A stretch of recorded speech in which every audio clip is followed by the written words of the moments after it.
नमस्कार। आप देख रहे हैं रत्नेश टॉप और मैं हूं रत्नेश रंजन। मेरे सभी सामाजिक परिवार के सदस्यों का बहुत बहुत स्वागत है।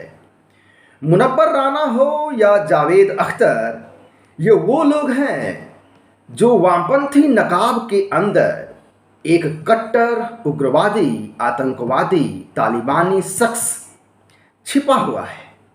ये वो लोग हैं जो अल्लाह अकबर के नारे लगा कर के जो काफिरों की हत्या करते हैं, नरसंहार करते हैं, उसका समर्थन करने वाले हैं। ये वो लोग हैं जो बड़े ही बारीकी चतुराई से गंगा यमुना तहजीब की बात तो करते हैं, लेकिन साथ ही साथ अंदर ही अंदर जिहाद को पालते पोसते हैं। कैसे, किस रूप में, आइए आज उसको हम समझें। मामला है आरएसएस की तुलना तालिबान से करने का। किसने किया? जावेद अख्तर ने किया। क्यों किया, उसे ही समझने और समझाने आज मैं इस वीडियो के माध्यम से आपके सामने आया हूं। इससे पहले कि मैं आपके सामने एक सूक्ष्म विश्लेषण इस पर रखूं, इस जावेद अख्तर का जो ट्रैक रिकॉर्ड है उसका एक संक्षिप्त विवरण आपके सामने मैं रखूं।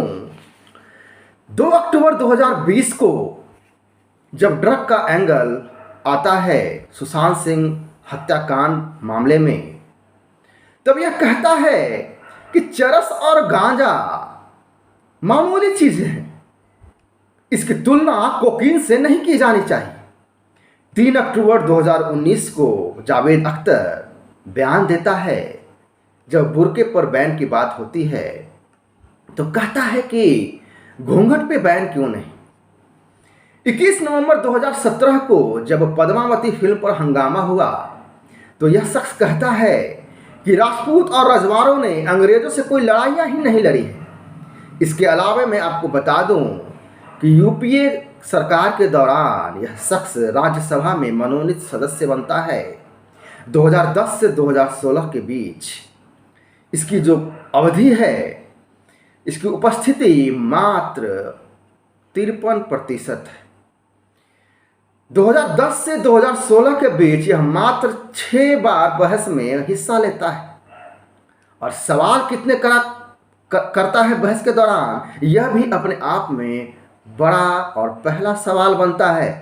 यह बहस के दौरान एक भी सवाल नहीं पूछता है, इसलिए मैंने कहा कि यह भी अपने आप में एक बड़ा सवाल है। आइए अब मैं आपके सामने विश्लेषण रखता हूं। पिछले दिनों जावेद अख्तर एनडीटीवी के स्टूडियो में जाकर के वहां पहुंचकर जो जहर उगलता है, जहर उगलने के दौरान वह कहता है कि ये जो तालिबान है, हिंदुस्तान में आरएसएस, वीएचपी, बजरंग दल, ये सभी एक जैसे हैं। समस्या ये है जावेद अख्तर जैसे लोगों का कि इन जैसे लोगों के आंखों पर हलाला, सरिया, जिहाद का चश्मा चढ़ा हुआ है। अरे निर्लजों, बेशर्मों, तालिबान ने बंदूक के दम पर सरकारी प्रतिष्ठानों पर कब्जा कर रखा है। वहीं दूसरी ओर मोदी सरकार जनता के द्वारा चुनकर पीएम पद तक पहुंचते हैं। डेमोक्रेटिक तरीके से चुनी हुई सरकार, प्रधानमंत्री नरेंद्र मोदी बनते हैं। सिर्फ चुनकर के ही नहीं, बल्कि आज़ादी के बाद सबसे ज़्यादा पॉपुलैरिटी के साथ 2 बार केंद्र में चुनकर आते हैं। मोदी आरएसएस के कार्यकर्ता भी रहे हैं। क्या मोदी सरकार ने महिलाओं के घर से निकलने पे पाबंदी लगाई है, जैसा कि तालिबानियों ने लगा दिया है अभी अफगानिस्तान में? क्या मोदी सरकार ने या किसी हिंदू संगठन ने लड़कियों को स्कूल जाने पर पाबंदी लगाई है या रोक लगाने की बात करती है? क्या सर से लेकर पैर तक काले तंबू में कैद रहने का फरमान जारी किया है आरएसएस ने या किसी हिंदू संगठन ने? कहीं ईंट, कहीं का ईंट, कहीं का रोरा, ये क्या नौटंकी लगा रखा है? इस तरह का तुलना आखिर क्यों? इसे भी समझना काफी जरूरी है। और इसी वक्त पे क्यों इस तरह के बयान, इसे भी जानना जरूरी है। तब आप समझ पाएंगे कि इनकी जो बारीकियां, चतुराई कितनी है, कितनी गहराई तक है। जिस तरह से तालिबान ने अफगानिस्तान में शरिया कानून लगाया, अल्पसंख्यक हो या वहाँ की मुस्लिम महिलाओं पर भी तरह तरह के पाबंदियां लगाई हैं, अत्याचार करना शुरू कर दिया है अफगानिस्तान में, उसके विभत्स रूप को, गलत काम को, अत्याचार पर पर्दा डालने के लिए अब ये कहा जा रहा है कि देखिए ये तो तालिबानी गलत तो कर ही रहे हैं, लेकिन अकेले तालिबानी थोड़ा ना कर रहा है। अब इनको तालिबान को बदनाम होने से बचाना भी है, क्योंकि जिहाद को जिंदा रखना है और शरिया कानून तो लाना ही लाना है।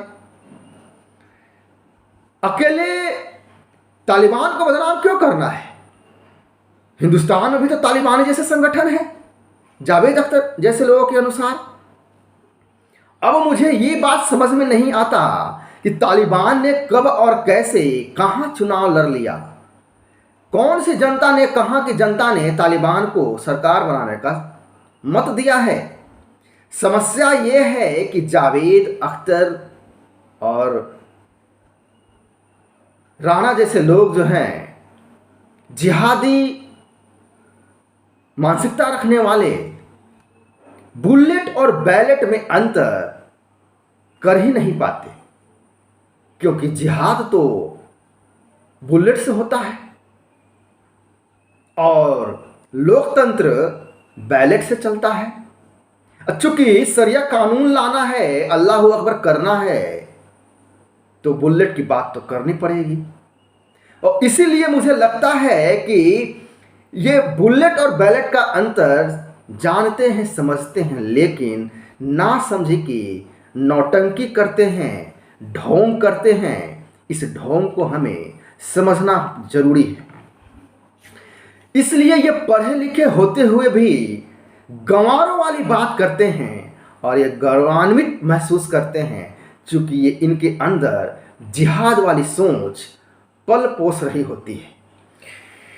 ये वो लोग हैं जो वामपंथी नकाब के अंदर एक कट्टर उग्रवादी, आतंकवादी, तालिबानी शख्स छुपा हुआ है। तालिबान चूंकि शरिया से निर्देशित सरकार चलाने वाला है अफगानिस्तान में, तो भारत का मुसलमान खुशियां मना रहा है, सेलिब्रेट कर रहा है। यही कारण था कि जब 70 साल पहले पटेल जी ने 1948 के एक भाषण में कहा था, मुस्लिमों की देशभक्ति पे शक जाहिर किया था, उन्होंने कहा था कि आखिरकार रातों रात मुस्लिमों का हृदय परिवर्तन कैसे हो गया। जिस भारतीय मुसलमानों ने पाकिस्तान बनाने में मदद की, उनका हृदय परिवर्तन सवाल के घेरे में। यह शब्द मेरे नहीं है, यह शब्द भारत के प्रथम गृह मंत्री सम्माननीय माननीय सरदार पटेल जी का है। ये जिहादी मानसिकता वाले तथाकथित बुद्धिजीवी आज के जो हैं, उनके अनुसार ये सब जो मॉब लिंचिंग होती है वो तालिबानी एक्ट है। वाह रे तुम्हारी दोगलापंथी। अब मैं इसकी दोगलापंथी क्यों कह रहा हूं उसे भी समझिए। एक लॉ एंड ऑर्डर प्रॉब्लम को आपने उस एक्शन से जोड़ दिया जो धर्म के नाम पर, अल्लाह अकबर के नाम पर जिहाद करते हैं, काफिरों की हत्या करते हैं, और लॉ एंड ऑर्डर प्रॉब्लम को आप उस जिहाद से जोड़ते हो। लेकिन जिस काम को अल्लाह अकबर का नारा लगा करके किया जाता है, काफिरों की हत्या की जाती है, शरिया कानून की वकालत की जाती है, जब आम लोग परेशान हो रहे होते हैं और हो रहे हैं, हमारे पड़ोसी देश अफगानिस्तान में क्या हो रहा है इसकी चिंता सबको है, तो जावेद जैसे जिहादी मानसिकता वाले, शरिया कानून की सोच रखने वाले तालिबानी जमात को एक कवर फायर देने की कोशिश करते हैं, उसको उसके ऊपर पर्दा डालने की कोशिश करते हैं, उसका बचाव करते हैं ताकि जिहाद विश्व स्तर पे जिंदा रहे। यह हम सबको समझना जरूरी है कि ये लोग धर्म के आधार पर देश, धर्म के आधार पर सरकार, धर्म के आधार पर कानून, धर्म के आधार पर ही इनको समाज चाहिए होता है, क्योंकि जिहाद ही सर्वोपरि है और शरिया कानून के आगे न कोई देश है, न कोई संविधान है, न कोई कानून है, न अदालत है तो सिर्फ शरिया कानून है। जावेद और राना अयूब जैसे जो लोग हैं भारत के लिए खतरनाक ही नहीं, जहरीले हैं, और जहरीले इतने ज़्यादा कि तालिबान से भी ज़्यादा इन लोग जैसे जो हैं इंटेलेक्चुअल जो हैं टेररिस्ट से भी ज़्यादा खतरनाक हैं। विचार अवश्य करें। नमस्कार, जय हिंद, वंदे मातरम।